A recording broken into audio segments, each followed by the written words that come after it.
Assalamualaikum warahmatullahi wabarakatuh. Waalaikumsalam warahmatullahi wabarakatuh.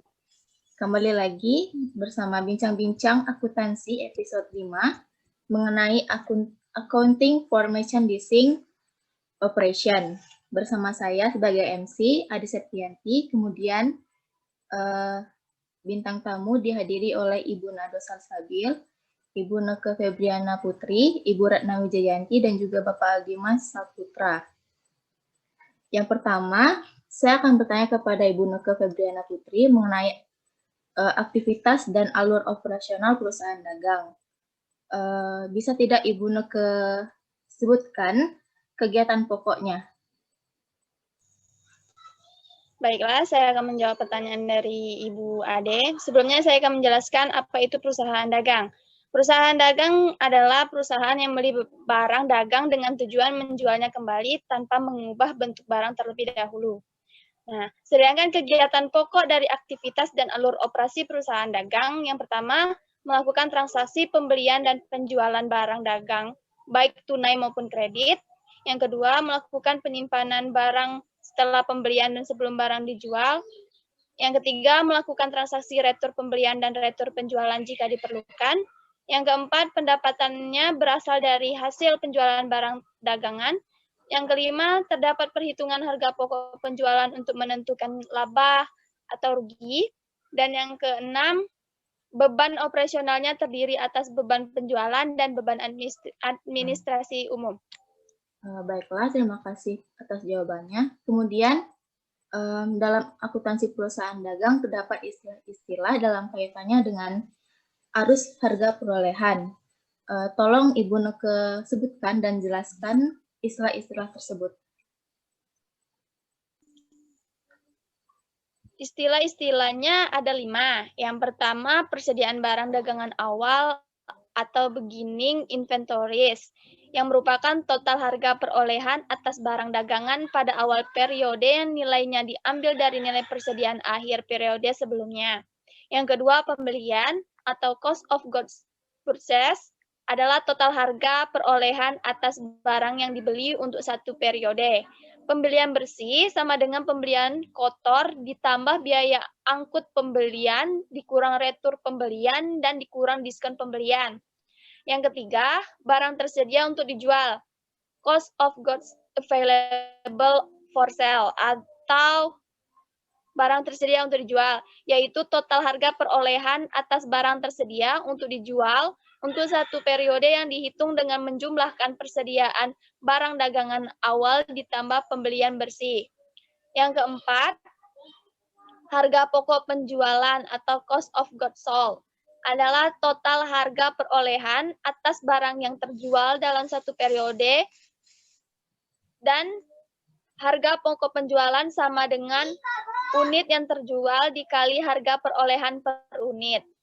Yang kelima, atau yang terakhir, persediaan barang dagangan akhir atau ending inventories, merupakan total harga perolehan atas barang yang belum terjual sampai akhir periode. Ending inventory sama dengan unit yang tersisa dikali harga perolehan per unit. Baiklah, terima kasih atas jawabannya, Ibu Neke Febriana Putri. Selanjutnya, saya akan bertanya kepada Bapak Aldimas Saputra mengenai sistem pencatatan persediaan barang dagang. Terdapat 2 sistem, yaitu sistem perpetual dan juga sistem periodik. Tolong Bapak Aldimas jelaskan apa itu sistem perpetual dan juga sistem periodik.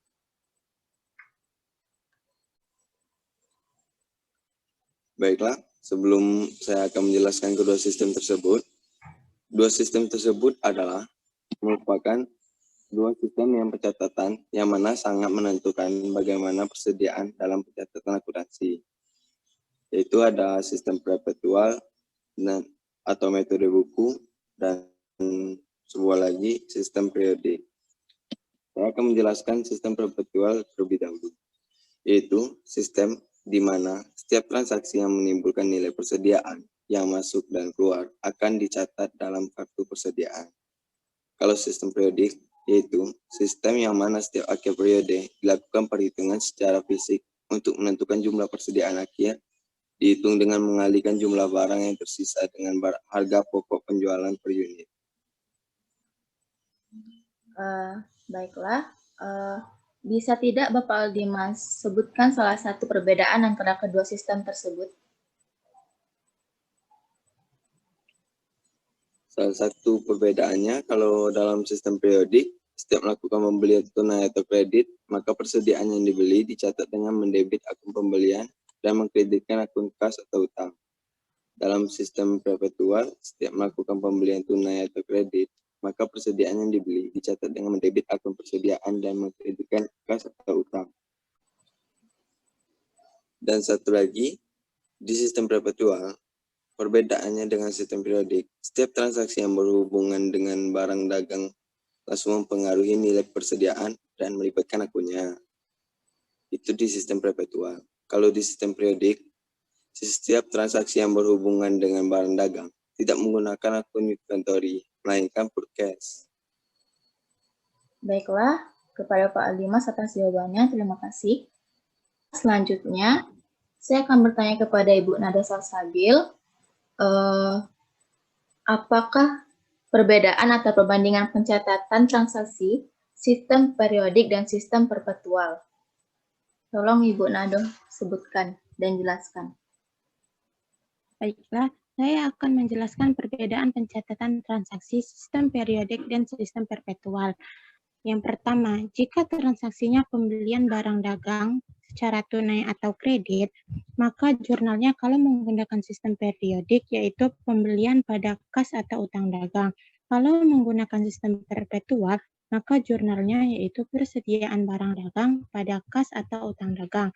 Yang kedua, jika transaksinya pelunasan utang dalam periode diskon, maka jurnalnya jika kita menggunakan sistem periodik yaitu utang dagang pada potongan pembelian dan kas atau utang dagang. Kalau menggunakan sistem perpetual, maka jurnalnya utang dagang pada persediaan barang dagang dan kas atau utang dagang. Transaksi yang ketiga yaitu retur pembelian dan pengurangan harga. Maka jurnalnya jika kita menggunakan sistem periodik yaitu kas atau utang dagang pada retur pembelian dan pengurangan harga. Kalau menggunakan sistem perpetual, jurnalnya kas atau utang dagang pada persediaan barang dagang. Transaksi yang keempat yaitu pembayaran biaya angkut oleh pembeli. Kalau kita menggunakan sistem periodik, maka jurnalnya freak in pada kas. Tapi kalau kita menggunakan sistem perpetual, jurnalnya persediaan barang dagang pada kas. Transaksi yang kelima yaitu penjualan secara tunai atau kredit. Maka jurnalnya kalau kita menggunakan sistem periodik yaitu kas atau piutang dagang pada penjualan. Kalau kita menggunakan sistem perpetual, jurnalnya ada dua. Yang pertama, kas atau piutang dagang pada penjualan, dan yang kedua, harga pokok penjualan pada persediaan barang dagang. Transaksi yang keenam yaitu penerimaan piutang dalam periode diskon. Kalau menggunakan sistem periodik, jurnalnya kas dan potongan penjualan pada piutang dagang. Kalau menggunakan sistem perpetual, jurnalnya sama, yaitu kas dan potongan penjualan pada piutang dagang. Yang ketujuh, transaksi retur penjualan dan pengurangan harga. Maka jurnalnya kalau kita menggunakan sistem periodik, yaitu retur penjualan dan pengurangan harga pada kas atau piutang dagang. Kalau menggunakan sistem perpetual, jurnalnya ada dua. Yang pertama, retur penjualan dan pengurangan harga pada kas atau piutang dagang. Dan yang kedua, jurnalnya persediaan barang dagang pada harga pokok penjualan. Terima kasih Ibu Nado atas jawabannya. Kemudian saya ingin bertanya, bisa tidak Ibu Nado berikan contoh transaksi pada pembelian barang dagang secara tunai dan kredit? Contohnya, misalnya pada tanggal 1 Januari 2020, perusahaan membeli barang dagang secara tunai sebesar 4 juta. Maka jurnal umumnya kalau kita menggunakan sistem periodik, yaitu pembelian sebesar 4 juta di debit dan kas di kredit sebesar 4 juta.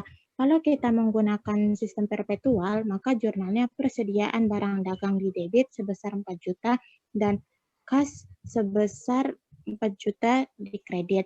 Kalau kita pembelian secara kredit, maka jurnalnya pembelian, kalau menggunakan sistem periodik, jurnalnya pembelian di debit sebesar 4 juta dan utang dagang sebesar 4 juta di kredit. Kalau kita menggunakan sistem perpetual, jurnalnya persediaan barang dagang di debit sebesar 4 juta dan utang dagang di kredit sebesar 4 juta. Terima kasih banyak Ibu Nado atas jawabannya. Baiklah, selanjutnya saya akan bertanya kepada Ibu Ratna Wijayanti mengenai biaya pengiriman, ketentuan penjualan atau freight. Terdapat dua, yaitu yang pertama, FOB Shipping Point, yang kedua, FOB Destination Point. Tolong Ibu Ratna jelaskan kedua tersebut. Baiklah, yang pertama saya akan menjelaskan mengenai FOB Shipping Point. FOB Shipping Point adalah suatu syarat kesepakatan di mana kepemilikan atas barang dagangan sudah beralih dari penjual kepada pembeli sejak di gudang. Penjual sehingga yang membayar biaya angkut adalah pembeli. Yang kedua, FOB Destination Point adalah suatu syarat kesepakatan di mana kepemilikan atas barang dagangan baru beralih dari penjual kepada pembeli setelah barang tersebut sampai di gudang pembeli, sehingga yang membayar biaya angkut adalah penjual. Tolong Ibu Ratna berikan contohnya. Baiklah, kita contohkan misalkan ada perusahaan jahit, kayak perusahaan jahit gitu kan. Dia membeli mesin jahit dari Jakarta yang akan dikirim ke Bengkulu. Nah, kalau kita yang membayar biaya angkut tersebut, maka sejak mesin jahit tersebut keluar dari gudang penjual di Jakarta sana, kita sudah mengakui bahwa mesin jahit itu sebagai peralatan kita pada akhir periode. Sedangkan di saat kita menggunakan FOB Destination Point, kita tidak boleh mengakui mesin jahit tersebut sebagai peralatan kita ataupun aset kita sebelum aset tersebut sampai di Bengkulu. Dikarenakan yang membayar biaya angkut tersebut adalah penjual. Jurnalnya, di saat kita melakukan biaya angkut tersebut, mengakuinya kalau kita menggunakan sistem perpetual, maka bentuk jurnalnya adalah inventory sebesar biaya angkut kita, cash sebesar biaya angkut yang kita jualkan. Jika yang kita bayarkan, maksud saya, maaf, jika kita yang membayar. Dan pada saat menggunakan periodik, kita mencatat freight in sebesar biaya angkut yang kita bayarkan dan cash yang kita keluarkan di kredit. Terima kasih. Kemudian, saya akan bertanya mengenai pengembalian barang dan juga pengurangan harga. Tolong Ibu Ratna jelaskan mengenai return dan allowance tersebut. Selanjutnya, mengenai pengembalian barang dan pengurangan harga atau return and allowance. Biasanya, kita melakukan retur ini ada retur pembelian dan retur penjualan. Retur pembelian adalah di saat kita membeli barang, tetapi barang tersebut tidak sesuai, cacat, ataupun rusak, maka kita diperbolehkan untuk mengembalikan barang yang sudah kita beli tersebut. Yang kedua, retur penjualan. Itu misalkan kita sudah menjual barang kepada perusahaan lain ataupun kepada siapapun itu, lalu barang tersebut cacat ataupun rusak, maka si pembeli tadi boleh mengembalikan kepada kita dan kita mengakui adanya retur penjualan.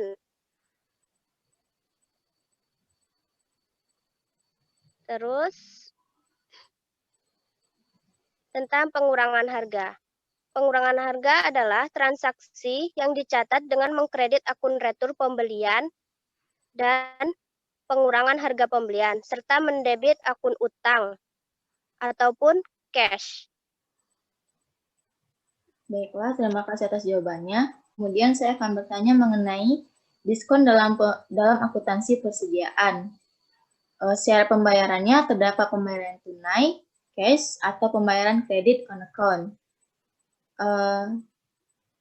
Tolong Ibu Ratna jelaskan mengenai pembayaran tunai dan juga pembayaran kredit tersebut. Baiklah, pembayaran tunai atau cash adalah pembayaran yang dilakukan pada saat terjadi penyerahan barang dagangan dari penjual kepada pembeli pada saat terjadinya transaksi jual-beli. Berarti misalkan kita melakukan pembelian mesin, kita langsung membayar mesin itu sebesar harganya. Dan yang kedua adalah pembayaran kredit atau on account, yang artinya pembayaran dilakukan selang beberapa waktu setelah penyerahan barang dari penjual kepada pembeli. Jangka waktu pembayaran biasanya dicantumkan dalam faktur atau bukti transaksi pembelian dan penjualan barang dagangan. Baiklah, terima kasih Ibu Ratna atas jawabannya. Baiklah, kemudian saya akan bertanya kepada Ibu Ratna mengenai syarat-syarat pembayaran yang tercantum dalam faktur, pembelian, atau penjualan kredit. Tolong Ibu Ratna sebutkan dan jelaskan. Baiklah, jika kita membayar itu secara kredit, biasanya ada beberapa syarat yang diberikan. Syarat pembayarannya yaitu 1, syarat N/30. Artinya, pembeli harus melunasi barang tersebut paling lambat 30 hari setelah tanggal transaksi. Yang kedua, syarat 2/10 N/30. Artinya, pembeli akan mendapatkan potongan sebesar 2% apabila ia melunasi harga barang paling lambat 10 hari. Setelah tanggal transaksi, dan pembeli harus melunasi harga barang dalam kurun waktu 30 hari setelah tanggal transaksi dan tidak mendapatkan potongan ataupun diskon. Lalu yang ketiga ada syarat end of month atau EOM. Artinya harga bersih faktur harus dilunasi paling lambat pada akhir bulan dan pihak penjual tidak memberikan potongan tunai kepada pembeli. Dan yang terakhir ada syarat 2/15 EOM. Artinya, jika pembayaran dilakukan dalam waktu 15 hari, maka pembeli akan mendapatkan potongan 2%. Dan pembayaran dilakukan selambat-selambatnya pada akhir bulan setelah tanggal transaksi. Baiklah Ibu Ratna, terima kasih banyak atas jawabannya. Bertanya kepada Bapak Aldimas Saputra mengenai jurnal khusus akuntansi perusahaan dagang. Terdapat 5 jenis jurnal khusus. Tolong Bapak Aldimas sebutkan dan jelaskan kegunaannya. Sebelum kita masuk ke jenisnya, saya akan menjelaskan apa itu jurnal khusus. Jurnal khusus adalah jurnal yang dipakai hanya untuk mencatat transaksi-transaksi khusus yang terjadi pada perusahaan dagang. Transaksi khusus yang dimaksud adalah transaksi yang banyak sering terjadi, serta bersifat sama dan berulang. Jadi, di jurnal khusus ini ada 5 jenis. Yang pertama ada jurnal pembelian, yang dimana kegunaannya adalah mencatat semua transaksi yang berhubungan dengan pembelian barang usaha secara kredit. Ada juga jurnal penjualan, yang kegunaannya mencatat semua transaksi yang berhubungan dengan penjualan barang usaha secara kredit. Dan jurnal penerimaan kas, kegunaannya mencatat semua transaksi penerimaan uang tunai dari berbagai sumber.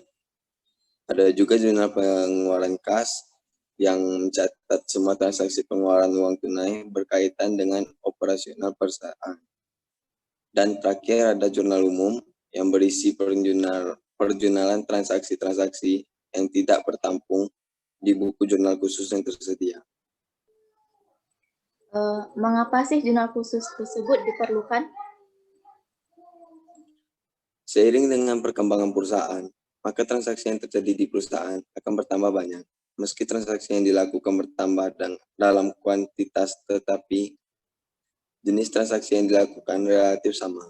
Jika perusahaan menggunakan jurnal umum, maka bagian akuntansi harus menjurnal transaksi yang terjadi satu persatu. Hal ini dapat berakibat pencatatan akuntansi terlalu merepotkan. Dengan penggunaan jurnal khusus, maka tugas penjualan dapat didefinisikan.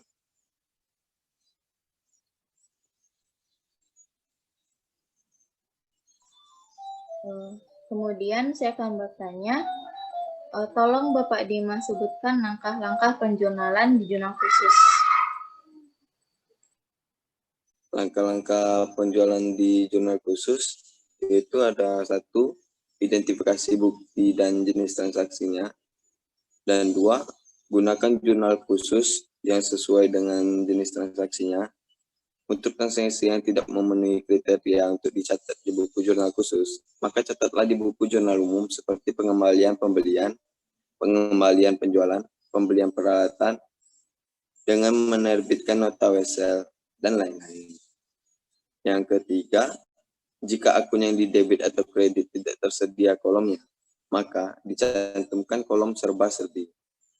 Yang keempat, menjelang aktivitas pemindahan bukuan untuk masing-masing akun yang disediakan kolom tersendiri. Jumlahnya nilai per kolom. Berilah garis ganda di bawah dengan arti tutup buku.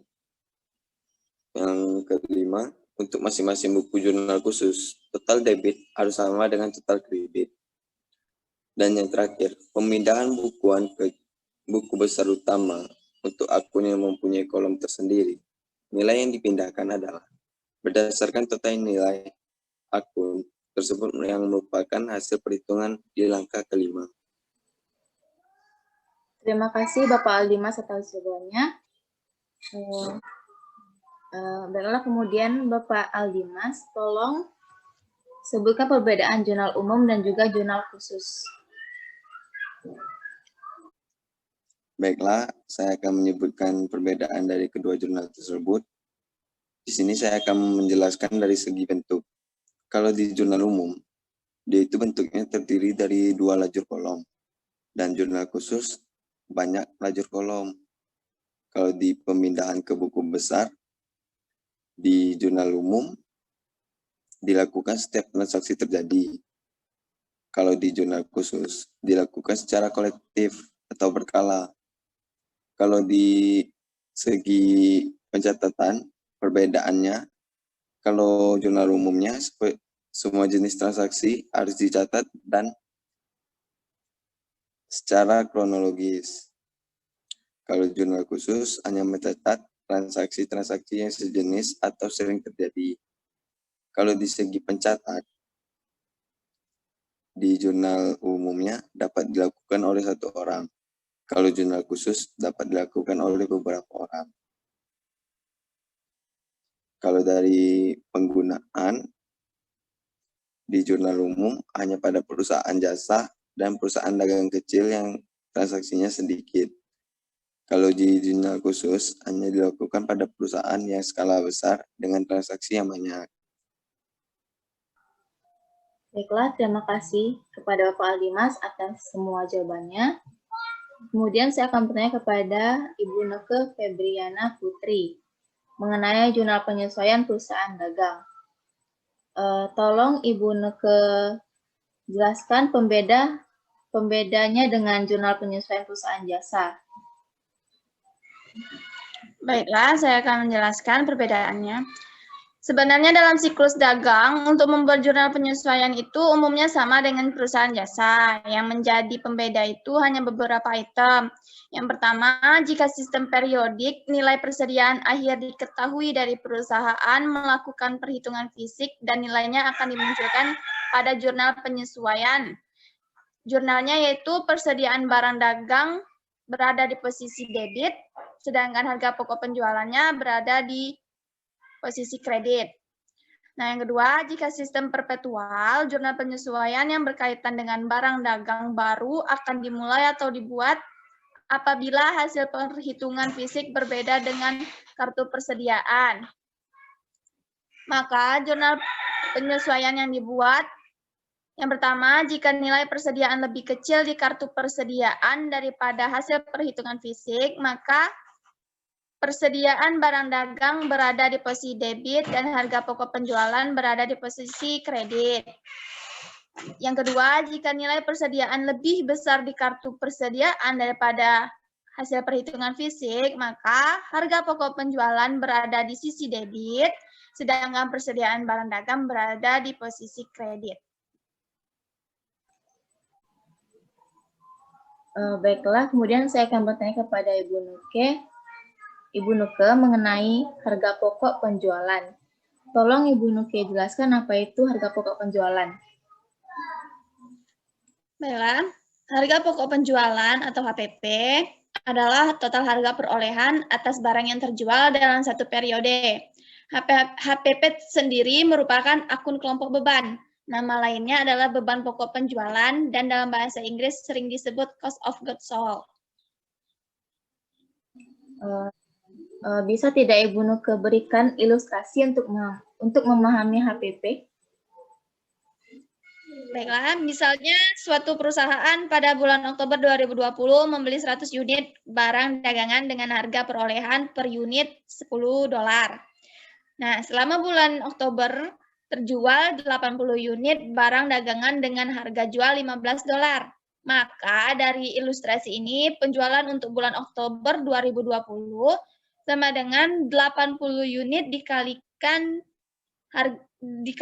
dengan harga jual yaitu $15 sama dengan $1.200. Sedangkan HPP untuk bulan Oktober 2020 yaitu 80 unit dikalikan dengan harga perolehan per unit sebesar $10 sama dengan $800. Sehingga laba kotor untuk bulan Oktober 2020 sebesar $400. Sedangkan 20 unit yang belum terjual sampai 31 Oktober 2020 disebut persediaan barang dagangan akhir atau ending inventories dengan nilai sebesar 20 unit dikalikan dengan harga perolehan yaitu $10 sama dengan $200. Nilai persediaan akhir per 31 Oktober 2020 ini akan menjadi nilai persediaan barang dagangan awal untuk tanggal 1 November 2020. Terima kasih Ibu Nuke atas jawabannya. Baiklah, kemudian saya akan bertanya kepada Ibu Ratna Wijayanti mengenai laporan keuangan akuntansi perusahaan dagang.